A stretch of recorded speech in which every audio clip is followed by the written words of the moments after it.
What's up, Ragin Nation? How's it going? This is Alex here, and you're watching a Ragin Ronin review. I got a review for you. I saw A Better Tomorrow 2018. It's a remake from China of this classic Hong Kong gangster film, A Better Tomorrow. A Better Tomorrow is a classic Hong Kong gangster film directed by John Woo, which defined the Hong Kong gangster genre. And it starred Chow Yun-fat, Leslie Cheung, and T. Lung.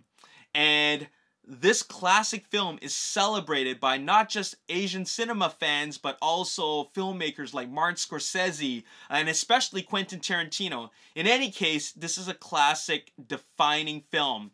And I was really curious about this remake. Now, this is the first time A Better Tomorrow has been remade. I think this will be the third remake.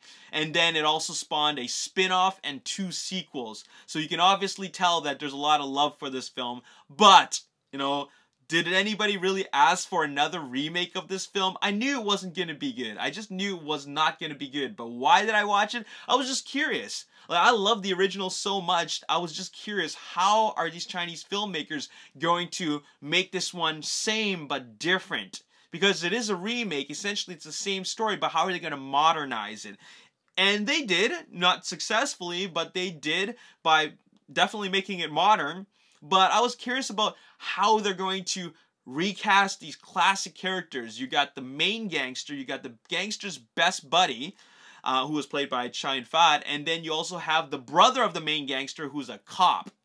So I was really curious what they're going to do about that. Now, I was most interested in who was going to play the Chow Yun-fat character, the gangster's buddy.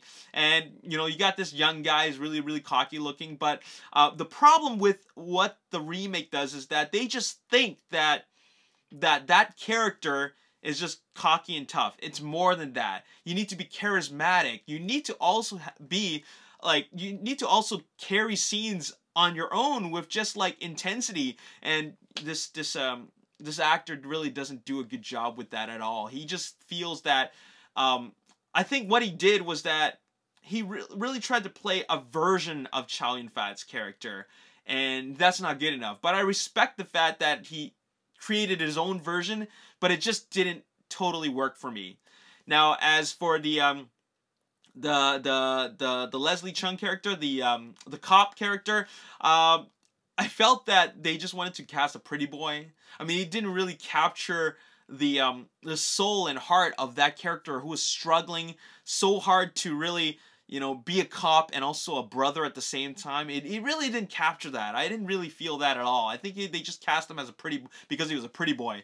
And as for the main guy, the main gangster, I thought he did a decent job. I thought he looked the part, and he really didn't have to be like a version of T. Lung's character. It felt like that he played his own character, which I thought was pretty decent. Now, as for the film itself, it actually loses a lot of John Woo's classic elements. I mean, one thing that was really great about John Woo's classic is, of course, the what's defined as heroic bloodshed. And the gun battles are so weak in this film. I mean, they were really, really weak. It's not even, I don't even think you can really call it action, because it's just so so uninspiring. Like, you're not really excited about it. You just want to see where it goes. But you know, it really wasn't there for me. But what was there was the theme of brotherhood. I mean, if you don't already know, A Better Tomorrow was a theme. It was a lot about loyalty and brotherhood, and they still kept that theme.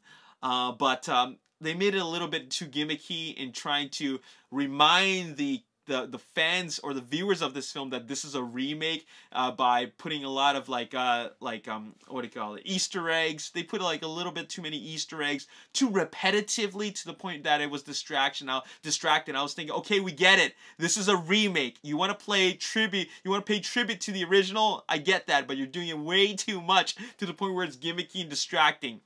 In any case, this was I won't say that this is a decent remake. It was a very commercial remake. It was just made for the fact that they just wanted to make it, but not really.